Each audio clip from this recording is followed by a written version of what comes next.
You can hear it from the edge of the city, the roar of the crowd as athletes come racing onto the field. Sitting up in the stands, you can see them warming up and preparing for the race. This could be a scene from pretty much any athletic event. We've all heard the sounds from Memorial Stadium, and we can remember the cheers for Michael Phelps. Events such as the Olympics have occurred for millennia, and they were very important to the ancient Greeks who started them. The games that occurred at Olympia and elsewhere were considered the elite athletic contests and were called the Crown Games, in which the victor would receive only a crown and no money for his glory. These events occurred at Olympia, Delphi, Isthmia, and Nemea. This last one, Nemea, is where I spent a good majority of my summer on an archaeological excavation. I'm going to introduce you to Nemea, tell you some of its history, some of the archaeology, and the significance of such a site. Nemea is located on the Peloponnesian Peninsula in the southern part of Greece. According to Steve Miller in his 2004 book, Nemea, A Guide to the Site and Museum, it's been inhabited since about 6000 BC. Unfortunately for archaeologists, the further back in time you go, the less information is preserved. And it takes a lot longer to get that information. For instance, the area that I was excavating in Nemea was about 16 feet below the modern surface layer, and we were only at about 1500 BC. Skipping ahead in time to the period of 573 to 271 BC is considered the most active and most well-known period in Nemean history, and it's pretty much the same throughout most of Greece. And this is the period when the Nemean Games occurred. According to Steve Miller in his 2004 book, Ancient Greek Athletics, Nemea is considered a junior to Olympia. While both of the sites had temples dedicated to Zeus, the Nemean Games were held every 2 years instead of every 4. So a victory at Nemea meant far less than it did at Olympia. However, both held contests that could be objectively judged, such as chariot races and foot races.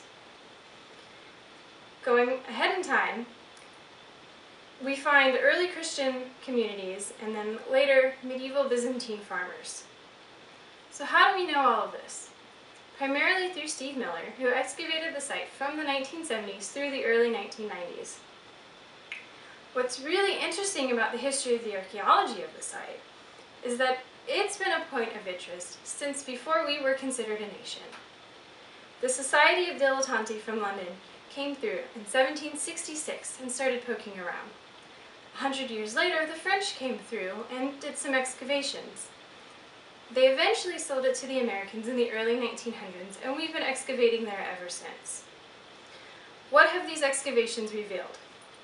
We have found the baths that the athletes used, the rooms that they slept in, the stadium in which they ran, the altar to the Temple of Zeus, some of the prehistoric beginnings to the site, and the early Christian community, as well as the Byzantine community and their farms. We've learned from this that primarily the ancient Greeks were farmers, although during the time period in which the Nemean Games were held, the primary inhabitants were priests and caretakers for the temple. So what do you think it would be like to travel back in time to 1100 AD and see ruins of the temple that were already 700 years old? What do you think the community would have felt, or each of the individual inhabitants? These were some of my questions while I was standing on the site looking at the ruins. This is the core of archaeology, learning about the people of the past. Understanding the day-to-day lives of ordinary citizens helps us put the broader cultural context into perspective. For example, Nemea is not well known outside of Greece or the field of archaeology, but to archaeologists it is a gold mine of information. It's a community that was used different ways for thousands of years. Different buildings tell us about different types of social structure. Trash pits tell us what the community was using and what they were throwing away. These help us learn trade routes and the ways that culture and information have spread throughout time. For example, around 700 BC, statues and temples in Greece got a lot bigger, due primarily to the influence of Egypt.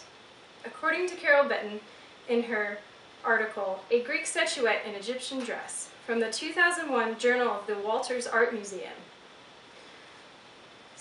Statues such as these perfectly exemplify this situation.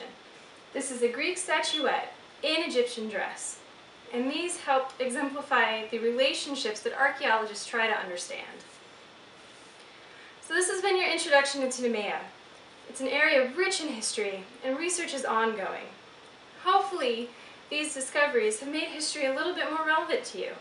The ancients were primarily farmers who enjoyed athletic competitions, and while I'm generalizing, this is like a lot of us in Nebraska. The best part about history is learning how alike ancient peoples are to us. And while we have modern technology, we still have a lot of the same motivators.